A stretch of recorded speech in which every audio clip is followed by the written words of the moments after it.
आज हम present continuous tense के बारे में पढ़ने वाले हैं। प्रेजेंट कॉन्टिन्यूअस टेंस क्या होता है?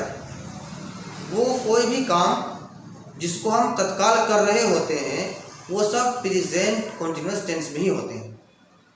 जैसे मैं लिख रहा हूँ, मैं पढ़ रहा हूँ, मैं खा रहा हूँ, मैं नहा रहा हूँ। कुछ भी लिखना हो या कुछ भी बोलना हो जिसमें हिंदी के वाक्यों के अंत में रहा है, रही है, रहे हैं, आ रहे होते हैं, वो सारे सेंटेंस हमारे प्रेजेंट कॉन्टिन्यूअस टेंस में ही होते हैं। देखिए बहुत आसान है।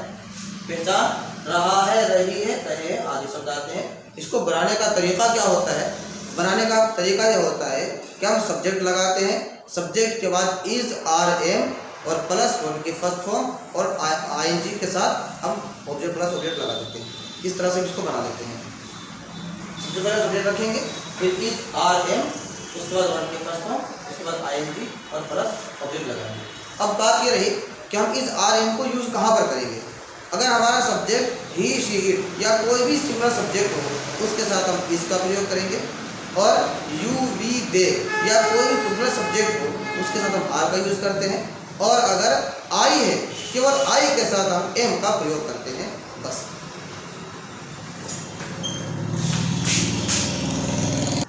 जी, ये एग्जांपल्स देखिए।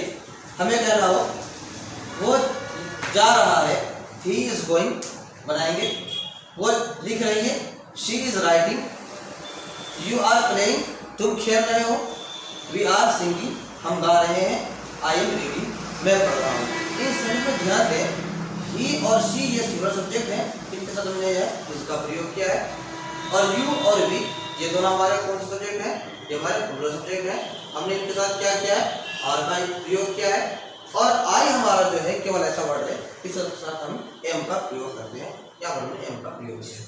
ये जो है हमारा क्या होता है? सारा सेंटेंस बनता है, हमारा पॉजिटिव सेंटेंस इस तरह बन जाता है।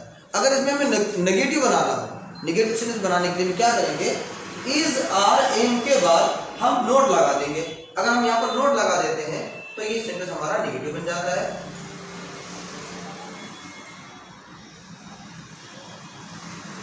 जी, ये नेगेटिव बन गया। और अगर हमें इंट्रोगेटिव सेंटेंस बनाना है तो हमें क्या करना पड़ेगा? इज, आर, एम जो यहाँ पर आ रहे हैं इनको उठाकर सब्जेक्ट से पहले लाना पड़ेगा। हमारा सेंटेंस इंट्रोगेटिव बन जाएगा। हमें क्या करना है? कुछ नहीं करना है, इसको यहाँ पर इनको प्लेस चेंज कर देना है, इनको यहाँ ले आना है उठा करके, बहुत आसान है। फिर क्या हो जाएगा? इज ही गोइंग या is he not going. Is he going का मतलब हो जाएगा वो जा रहा है, और is he not going interrogative बन जाएगा, वो नहीं जा, क्या वो नहीं जा रहा है।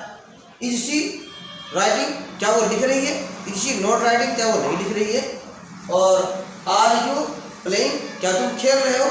और आर यू नॉट प्लेइंग, क्या तुम नहीं खेल रहे हो।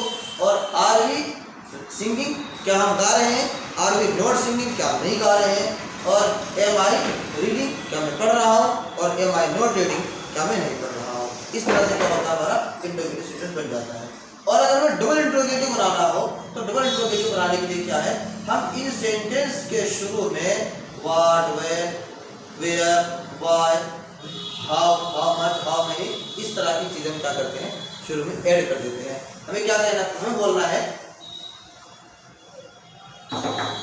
वो क्या नहीं करता है। तो मैं कैसे लिखेंगे? व्हाट,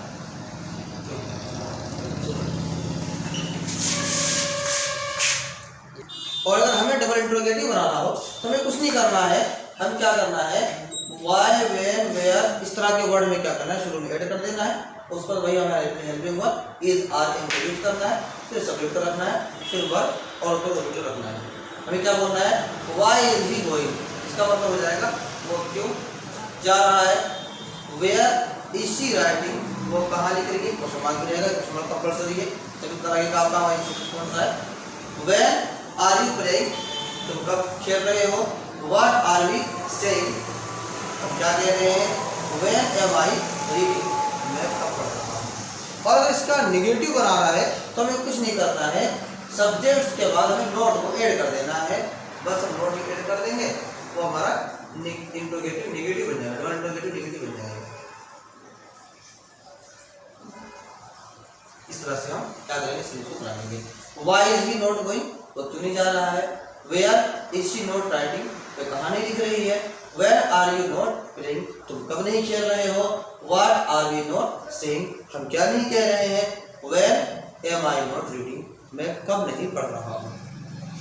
लेकिन अगर क्या हो, सेंटेंस ऐसा हो कि इस आर एम को नोट के साथ मिलाकर यूज किया गया, इस कंडीशन में हम नोट को जो है इस आर एम के साथ ही यूज करते हैं, सब्जेक्ट के बाद यूज नहीं करते। सपोज अगर हमें इज और नोट दोनों को मिलाकर लिखना है तो हम कैसे लिखेंगे, why is it he going, फिर हम लिखेंगे वाई इज नोट लगाकर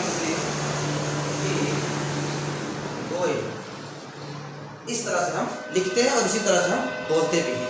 आर को बोलेंगे व्हेन आरंट वी प्लेइंग, हम कब नहीं खेल रहे हैं।